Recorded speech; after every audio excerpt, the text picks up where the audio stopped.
கடந்த வாரம் தளபதி விஜய் தன்னுடைய கட்சியின் பெயர் தமிழக வெற்றி கழகம் என்பதை அறிவித்து அரசியல் களத்தை பரபரப்பாக்கினார்.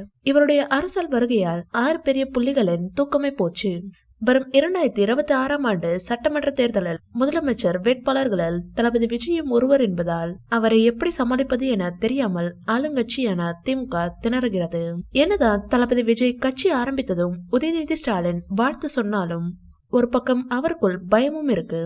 அதே போல்தான் நாம் தமிழர் கட்சி ஒருங்கிணைப்பாளர் சீமான் அதிக அளவில் இளைஞர்கள் நாம் தமிழர் கட்சி நோக்கி வந்து கொண்டிருக்கின்றனர். இதற்கு தளபதி விஜய் தொடங்கிய தமிழக வெற்றி கழகம் தடையாக இருக்காது என்று பேட்டியளித்து தன்னைத்தானே சமாதானப்படுத்திக் கொண்டிருக்கிறார். இப்போதைக்கு அதிமுக பொதுச் செயலாளர் எடப்பாடி பழனிசாமிக்கு நேரம் சரியில்லை. அதிமுக கட்சியும் இரண்டாக பிளவுபட்டிருக்கும் நேரம் பார்த்து தளபதி விஜயும் அரசியலில் எஞ்சி கொடுப்பது எடப்பாடிக்கு பீதியை கிளப்புகிறது.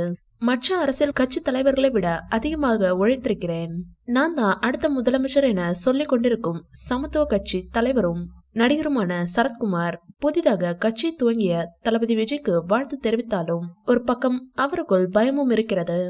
அடுத்ததாக தளபதி விஜய் தவேக கட்சி பாட்டாளி மக்கள் கட்சிக்கு கடும் போட்டியாக மாறிவிடுவாரா என்று பாமக தலைவர் அன்புமணி ராமதாசும் பதட்டத்துடன் இருக்கிறார். தளபதி விஜயின் அரசியல் வருகையால் நிஜமாவே தமிழக பாஜக தலைவர் அண்ணாமலைக்கு தான் தூக்கம் போயிருச்சு. இவர் 2026இல் தமிழகத்தில் ஆட்சியை அமைப்பேன் என தொடர்ந்து மேடைகளில் பேசிக் கொண்டிருக்கிறார். ஆனால் இப்போது 2026இல் தளபதி விஜய் அரசியல் களத்தில் நின்று பல மேடைகளில் ஆட்டுக்குட்டி போல் கத்திக்கொண்டே இருந்த அண்ணாமலைக்கு தண்ணி காட்டப் போகிறார். தளபதி விஜய் இருக்கிற வேகத்தை பார்த்தால் தன்னுடைய கனவு கனவாகவே போயிடுமோ என்ற பயம் அண்ணாமலைக்கு வந்துவிட்டது.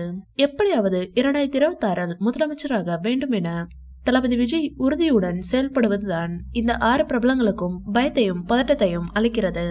இந்த வீடியோ பிடிச்சிருந்தா லைக் பண்ணுங்க, ஷேர் பண்ணுங்க. மேலும் விஜய் சார் பற்றிய தகவல்களுக்கு எங்க சேனலை சப்ஸ்கிரைப் பண்ணுங்க.